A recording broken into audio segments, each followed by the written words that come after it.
नामवर अदाकारा माहिरा खान ने वज़ीर-ए-आज़म इमरान खान को सुपरस्टार करार दे दिया। दुबई में 92 न्यूज़ से खुसूसी गुफ्तगू करते हुए कहा कि वज़ीर-ए-आज़म का दौरा अमरीका शानदार रहा। ख्वाहिश है हमारी फिल्म को अमरीका में इमरान खान के जल्द से जितना क्राउड मिले। सारी रात बैठकर अपने वज़ीर-ए-आज़म की तकरीर सुनी थी। इमरान खान जो बोलते हैं इससे दिल में उम्मीद की किरण जागती है।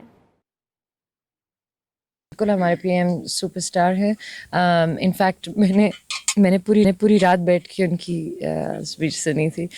आई होप कि उतना रश हमारी फिल्मों को लगा करे इंशाल्लाह। मगर उस रश से ये ज़रूर पता चलता है कि कितने लोग बाहर आए और सपोर्ट किया हमारे प्राइम मिनिस्टर को, और वो चाहते हैं कि इस तरह की तब्दीली आए। जो चीज़ें वो बोलते हैं, आई ऑल्सो ट्वीटेड इट कि जब आप उनकी बातें सुनते हैं तो आपके दिल में एक उम्मीद की किरण जागती है बेसिकली। तो वो उम्मीद जो है ना, वो बहुत बड़ी चीज़ है। एंड आई होप कि superstar can also be that sort of ray of hope इंशाल्लाह।